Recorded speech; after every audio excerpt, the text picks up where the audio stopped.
Sir क्या पूरा मामला है जो थाना बड़गांव पुलिस ने 3 अभियुक्तों को गिरफ्तार किया है? कब की ये घटना थी? फायरिंग की किस तरीके से ट्रेस किया गया और गिरफ्तार किया गया?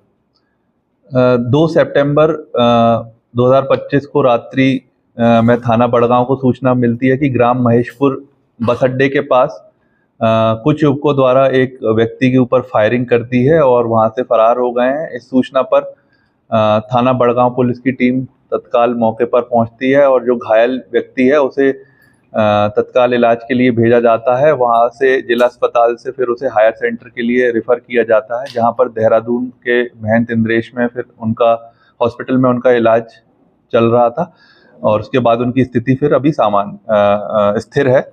इसके बाद वादी से जब संपर्क किया गया तो उनकी तहरीर के आधार पर नामजद मुकदमा लिखा गया थाना बड़गांव पर और इसमें 3 टीम्स का गठन कर दिया गया था। जो भी व्यक्ति इस घटना में शामिल थे उनकी गिरफ्तारी के लिए। तो इसमें आज थाना बड़गांव पुलिस द्वारा 3 व्यक्तियों को गिरफ्तार किया है, जिनके नाम राजा पुत्र रामपाल, ये महेशपुर गांव के रहने वाले हैं। दूसरा हर्ष पुत्र संजीव, निवासी ग्राम नन्हेड़ा खुर्द, और तीसरा समर उर्फ छोटू, ग्राम महेशपुर। इन्हें गिरफ्तार कर माननीय न्यायालय के समक्ष पेश किया जा रहा है और इनके पास 3 अवैध तमंचे, जिंदा व खोखा कारतूस और 2 मोटरसाइकिल बरामद हुई हैं। और इनसे जब पूछताछ की गई तो इन्होंने बताया कि जो एक अभियुक्त है समर उर्फ छोटू, उसने बताया कि उसका झगड़ा 2 व्यक्तियों से चल रहा था, अनुज और शिवम।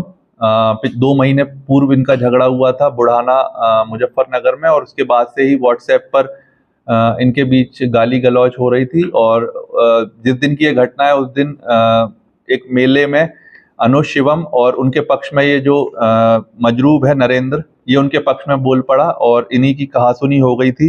तो इसी का बदला लेने के लिए फिर इन लोगों ने एक आपराधिक षड्यंत्र में साथ आए, राजा, हर्ष, समर और 2 अन्य साथी, और उन्होंने फिर नरेंद्र के साथ वहां पर फायरिंग की घटना कर दी और वहां से फरार हो गए, जिसमें कि 3 व्यक्तियों को गिरफ्तार कर लिया गया है और जो 2 व्यक्ति इनके साथी थे उनकी गिरफ्तारी के लिए अभी प्रयास जारी है। आज गिरफ्तार अभियुक्तों को माननीय न्यायालय के समक्ष पेश किया। गोली कहाँ लगी थी? गोली यहाँ पर उनके स्टमक एरिया में लगी थी, जहां पर फिर उनका ऑपरेशन हुआ महंत इंद्रेश हॉस्पिटल देहरादून में और अभी उनकी स्थिति फिर सामान्य जो है सर, इस पे गौतम बुद्ध नगर की मुकदमा है क्या? जी, इसमें जो अभियुक्त राजा है इसके ऊपर पूर्व में पंचकुला हरियाणा का मुकदमा है, जहां से इसके ऊपर अवैध तमंचे इसके पास से मिले थे। और जो हर्ष है उस पे गौतम बुद्ध नगर के भी मुकदमे हैं, जिसमें कि आर्म्स एक्ट और चोरी के मुकदमे शामिल हैं। तो ये जो है दोनों व्यक्ति, इनके पूर्व में भी आपराधिक इतिहास है। इन्होंने अवैध तमंचे तीनों के पास से पुलिस को अवैध तमंचे मिले हैं, इनसे पूछताछ भी की गई है और उसके फॉरवर्ड बैकवर्ड लिंकेज पे भी काम कर रहे हैं कि कहां से ये लोग ये अवैध तमंचा लेकर। सर जो समर है इन्होंने हायर किए थे या दोस्त हैं आपस में? ये सभी आपस में दोस्त हैं, सभी बड़गांव क्षेत्र के ही रहने वाले हैं और इन्होंने क्योंकि वो इसके पक्ष में बोल पड़ा था तो इसी का उन्होंने बदले की भावना से फिर ये घटना। अनुज, शिवम कहाँ गया है?